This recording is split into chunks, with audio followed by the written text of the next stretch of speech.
The old Stonebrook Hotel loomed before me, its Victorian architecture a shadow of its former glory. Broken windows, peeling paint, and overgrown gardens. My entire inheritance from my eccentric Uncle Marcus. While my cousins received his stocks, properties in prime locations, and substantial cash holdings, I got what they called the worthless dump.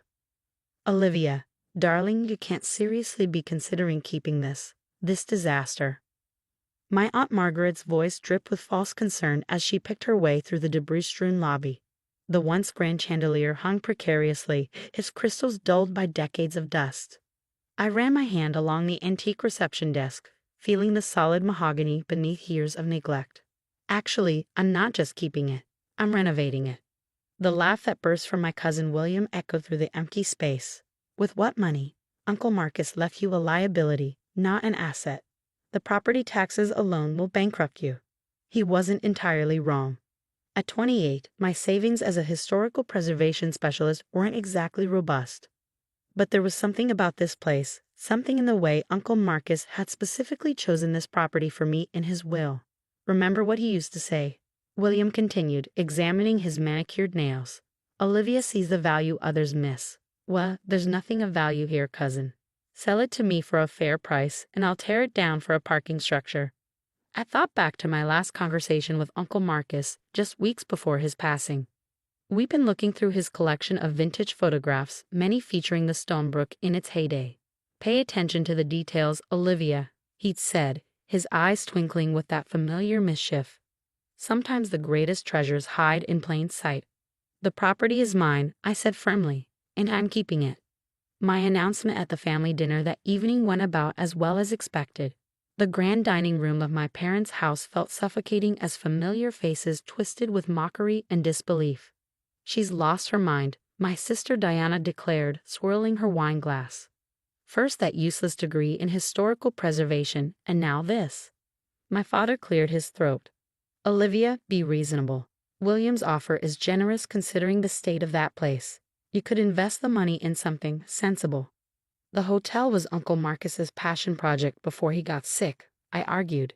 He spent years collecting historical documents about it. There has to be a reason. Oh, spare us the sentimental nonsense, Aunt Margaret cut in. Marcus was getting senile at the end.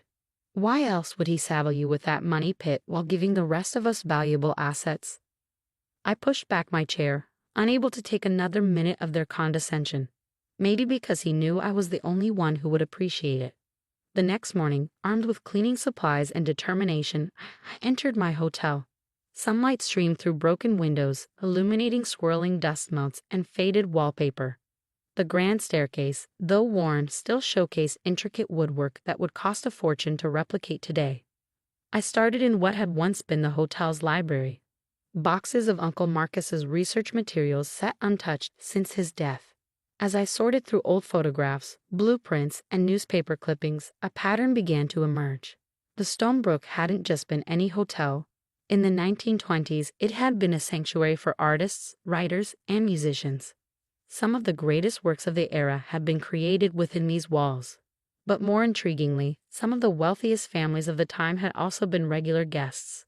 A yellowed newspaper article caught my eye. Mysterious disappearance 8 est Valuable art collection vanishes without trace. The story, dated 1928, detailed how a prominent collector's entire portfolio had disappeared during his stay, never to be recovered. I was so engrossed in the articles that I almost missed the strange detail in one of the old photographs. It showed the hotel's original basement layout, but something wasn't right. The dimensions didn't match the current basement configuration.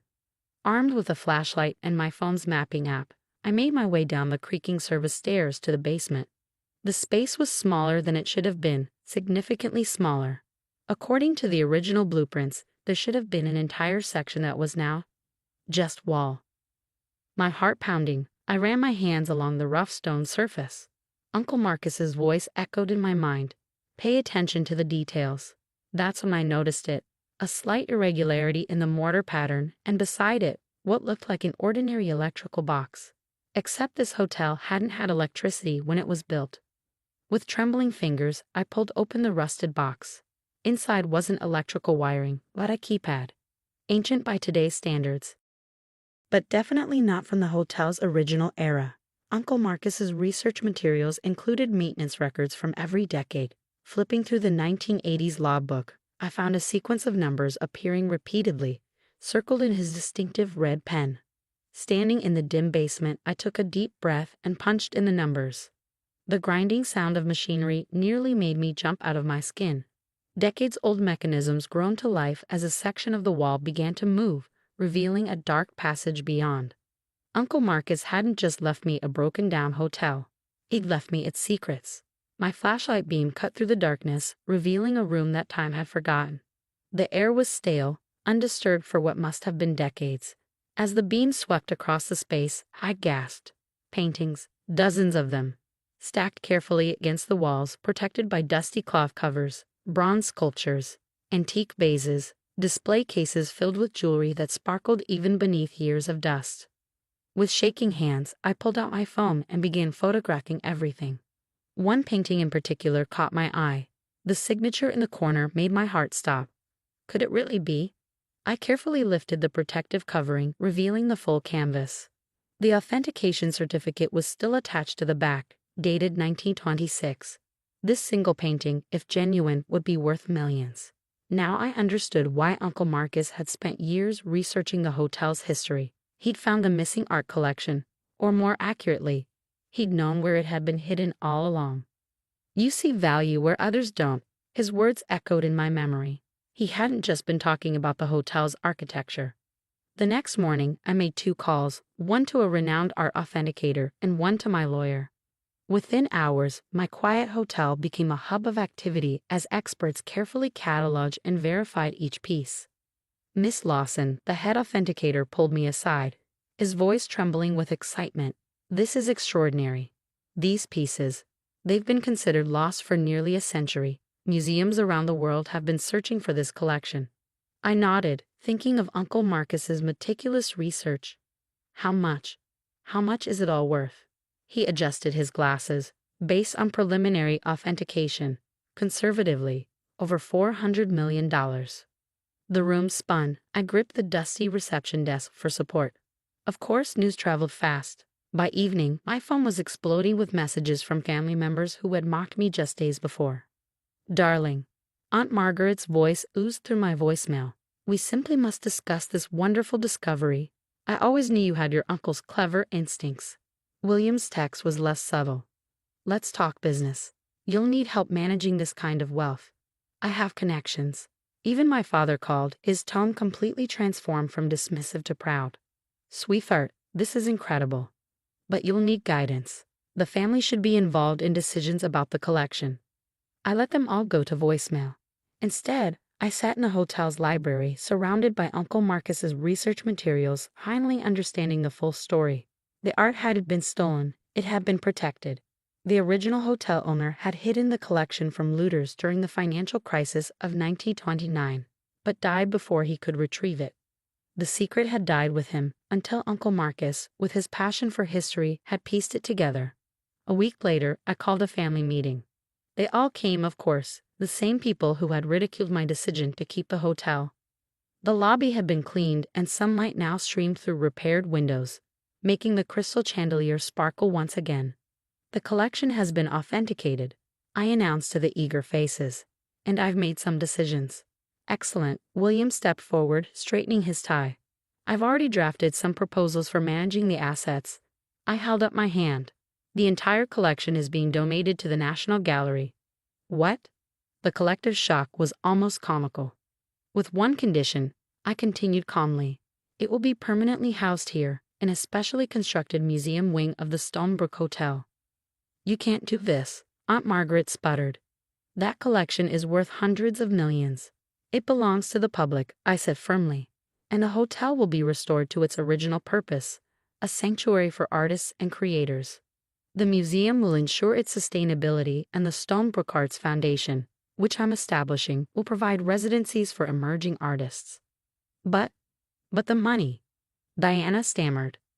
We'll fund arts education for underprivileged children, I finished, just as Uncle Marcus would have wanted. They left in a fury of slammed doors and threats of legal action. But Uncle Marcus's will was ironclad, and the donation paperwork had already been filed. 1 year later, I stood in the transformed lobby of the Stonebrook Hotel and Museum. The grand opening gala was in full swing, with art enthusiasts, historians, and media from around the world in attendance.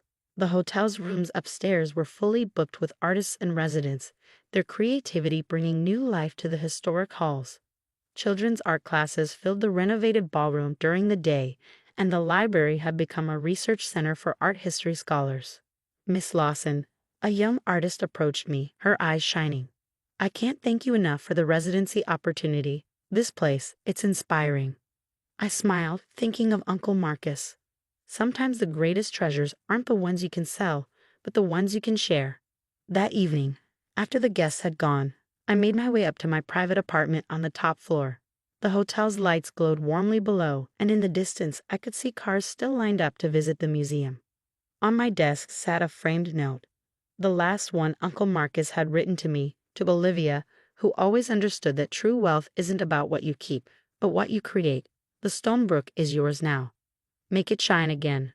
And shine it did, not with the glitter of sold artwork or the sparkle of millions in the bank, but with something far more valuable: the light of creativity, learning, and possibility.